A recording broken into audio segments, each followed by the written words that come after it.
So let me start with a question for everyone listening. And Maria, for you too.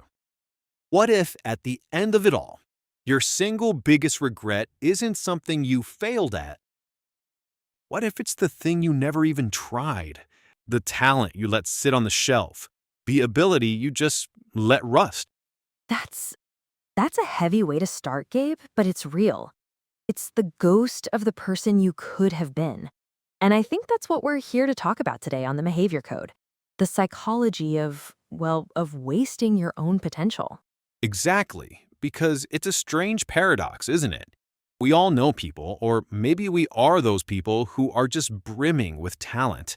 Smart, creative, capable, but they're stuck. They're underperforming, not because they can't, but because something is holding them back. It's not a lack of ability, it's a lack of activation. The engine is there. It's a V8, but the key won't turn. And today we're going to get into the weeds. We're going to look at the code behind that hesitation. I think the first piece of code we have to debug is the idea of potential itself. We worship it. We tell kids, you have so much potential. We tell ourselves, I know I have the potential to do X, Y, or Z. Right, it becomes this warm fuzzy blanket. It feels good to have potential. It's like having money in a bank account you never touch. You feel secure knowing it's there, but you're not actually using it to live. That is the perfect analogy. And here's the trap. Potential is not achievement. It's just a placeholder for future achievement. And when we get too attached to the idea of being gifted or talented, it can actually paralyze it. The gifted kid burnout syndrome. I see this all the time. You grow up being told you're smart, that things come easy to you, so your identity becomes the smart one.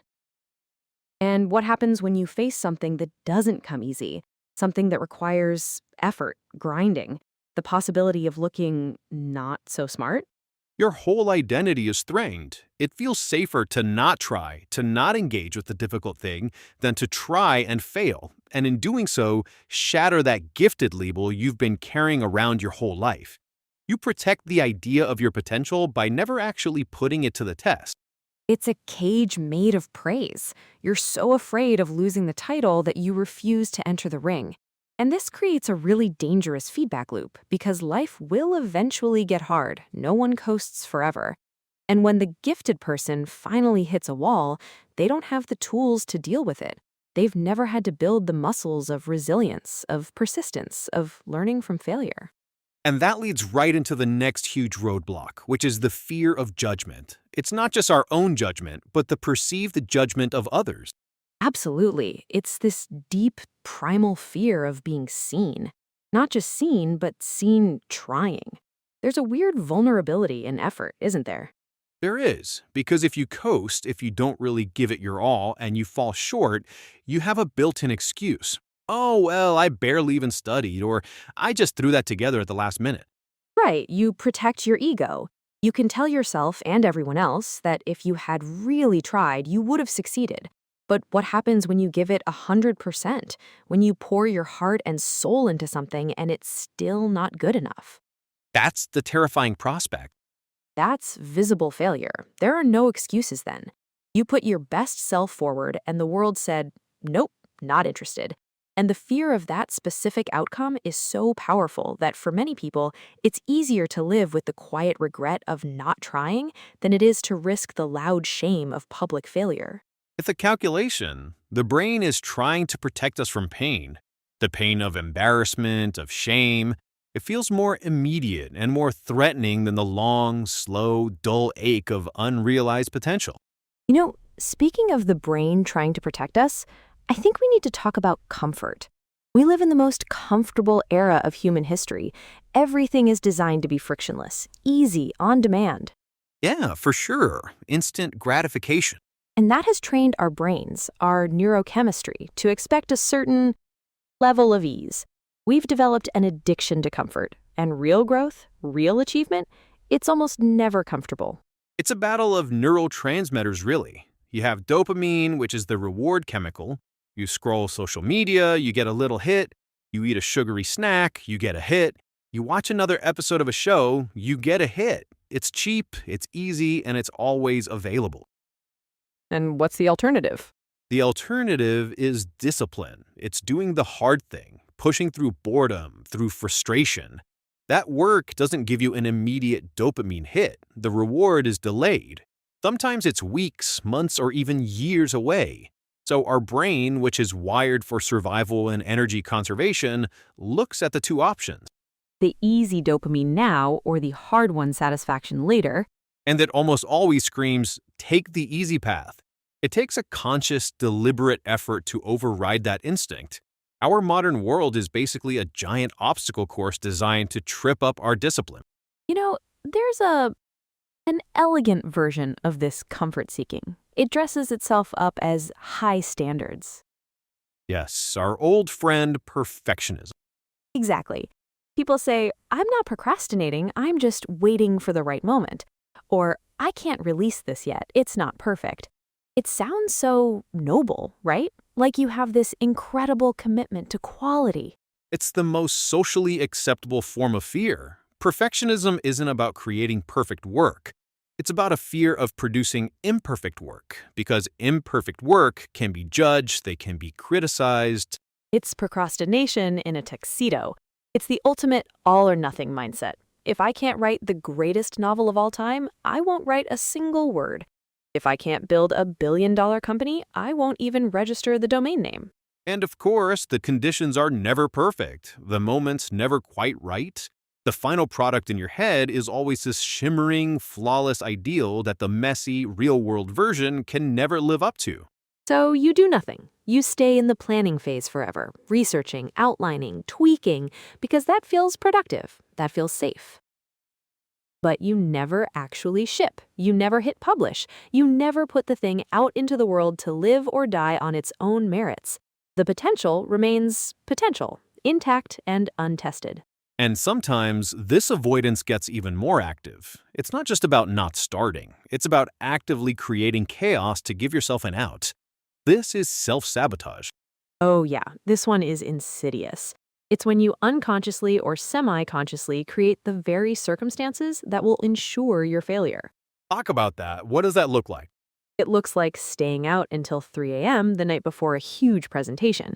It looks like picking a fight with your partner right before you need to sit down for a deep work session. It's losing your keys, forgetting a deadline you knew was coming up. You're creating an external enemy. You're manufacturing an excuse. Because then, when you fail, it's not because you weren't good enough, it's because you were tired, or you were emotionally distressed, or you were disorganized. Exactly. It's another layer of ego protection. It's a way to avoid confronting your actual ceiling.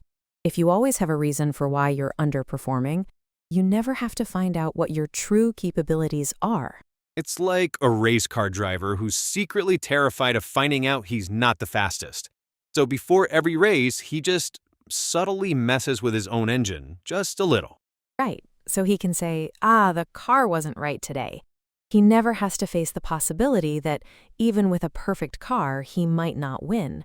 It's a tragic self-inflicted wound. This is also internal, the mindset, the fears. But we're not islands. The world around us, our environment, plays a massive role in whether we live up to our potential or not. Oh, 100%. Jim Rohn's famous quote, right? You are the average of the 5 people you spend the most time with. It's a cliché because it's true. It is. If your closest friends are all unambitious, if their main topics of conversation are complaining and consuming entertainment, it's incredibly difficult to maintain a high level of personal drive. Their comfort becomes your baseline. Their standards become your standards. It's not malicious, it's just social gravity. And it's not just people, it's your digital environment. What are you feeding your brain all day?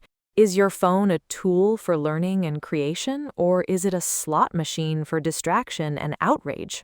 That's huge. The algorithm is literally designed to pull you toward passive consumption, not active creation. And your physical environment too. Is your workspace chaotic and distracting, or is it set up for focus? It all adds up. These things seem small, but they are the silent architects of our lives. They can either build a ramp to our potential or a cage around it. And most of the time, we don't even notice it's happening. Okay, so we've painted a pretty bleak picture. The traps are everywhere: fear, comfort, perfectionism, the people around us. So, what do we do? Where's the hope, Gabe? How do we start rewriting the code? I think the most powerful starting point is an identity shift. We have to change the story we tell ourselves about who we are. Okay, break that down. Most people who feel they're wasting their potential are stuck in the identity of, I am a person with potential. We talked about this. It's a passive state.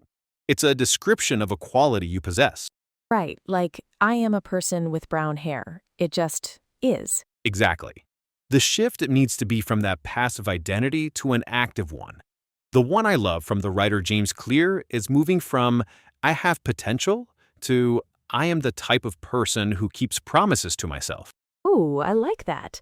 That's not about talent, that's about character. It's not about what you could do, it's about what you do. Precisely. It reframes everything. Every day you have a chance to prove that new identity to yourself. Did you promise yourself you'd go to the gym? Keeping that promise isn't about getting fit in that moment. It's about casting a vote for being a person who does what they say they're going to do. And those votes add up. You're building evidence. You're building a new self-concept based on action, not on some innate, unproven talent. It's so much more solid, so much more real. Not even close. You have to change your behavior. And the easiest way to change behavior is to change your environment. We just talked about how your environment can hold you back. You can also design it to push you forward. This is what's called friction reduction. So once you've made that identity shift, or at least you've decided to start making it, you need the practical tools, the how, because desire isn't enough. That's it. You want to exercise in the morning? Lay out your gym clothes the night before. Put them right next to your bed. That's reducing friction. You want to stop scrolling on your phone? Move the social media apps off your home screen. Put them in a folder on the last page. Better yet, delete them. That's adding friction. Make it easy to do the right thing and hard to do the wrong thing. The tiny start. I love that. Another key is to start ridiculously small. We get so ambitious. I'm going to write a book. Great, but the brain sees that as a huge, terrifying mountain and it shuts down. A tiny start. Your goal isn't to write a book. Your goal is to write one sentence or just to open the document. Your goal isn't to meditate for an hour. It's to sit on the cushion for 60 seconds. Make the starting ritual so easy you can't say no. That builds momentum. It gets you past that initial resistance. And then, for the bigger things, the things that really move the needle, you have to schedule them. Treat deep work like you'd treat a doctor's appointment. Yes, block it out on your calendar. Defend that time mercilessly.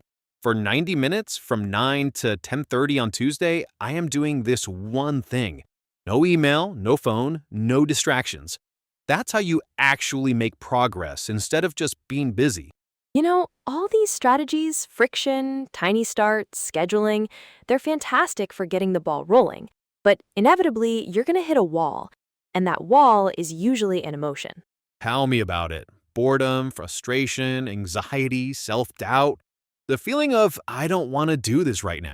And our culture has sold us this myth that we need to feel good to act, that motivation is supposed to precede action.